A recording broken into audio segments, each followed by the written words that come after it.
Sabi mo nga dapat mag-commit sa relationship at sa dulo, sinong nag-let go? Ikaw o siya? Kasi hindi ka umuwi, so ano po ba yun? Yun po ba yung senyalis na... Ako na kasi nung napag-usapan namin, sorry ko nakatita. It's okay po. Nung time na nalaman ko na, confirmed na meron na, so napag-usapan namin, tinanong ko, kaming dalawa, kung sino, which is si Michael nga daw. Dalawa lang Michael din! Yung yes. first love niya, at yung matanong ko lang, kasal po kayo? Kasal yes, po. civil. Yung first love niya at yung napang-asawa niya ay parehong Michael. Yes. Hindi mo lang lumayo. Ha? Hindi mo lang lumayo. Oo, sana man lang Pedro na yung sumunod. Para St. Michael tsaka o kaya St. Peter, mga ganyan. Pero hindi, baka may iba talaga yung mga Michael sa kanya. Baka yung mga Michael masyadong mapagmahal sa kanya. Kaya... So ayun, nung ma-confirm ko na siya nga, at kilala ko din naman yung tao na yun. Yung first love niya. Kilala ko din naman yun dahil yung kabataan namin, nandun kami sa lugar na yun eh.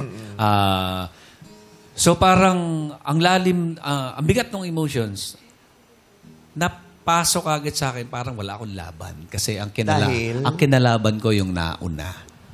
Aware pero po dahil, kayo kung gaano kalalim yung relasyon nila noon? Oo, kasi napagkukwentuhan namin eh. Honestly, ang sobrang namimiss ko sa relationship namin na 16 years, yung nabuo naming friendship. Dahil may times before na pag nasa labas kami, kahit hindi pa namin pinag-uusapan, may isang bagay na nakakatawa na at nakita namin dalawa yun. Pag nagtingin na kami, nagtatawanan na kami. Tapos nawala na yun. Ganun yung connection namin sa friendship. Tapos napunta na kayo sa work. Ayan, tapos nawala na sa yun. work.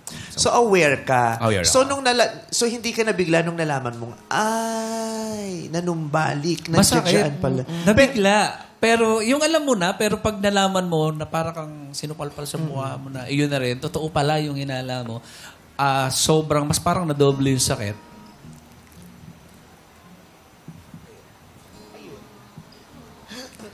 Why did you let go? Ayokong makita ng mga anak ko na pwede palang mangyari yung ganito. Ano pong ibig sabihin nun? Kasi nung time na yon, nandun si Leila, nandun si Caleb, alam nila. Sobrang matured yung mga bata na kung paano namin sila tratuhin. Ayun na nga, yung pinapaliwanag namin kung ano yung problema. At yun yung pinakamabigat siguro na problema na na-witness nila. Ang hirap siguro sa part ng lalaki. Kahit sino siguro lalaki, ang hirap ng ganung bagay. Pero, ayun, ayokong makita ng mga bata na pwede palang mangyari yung ganito. So, umalis ako.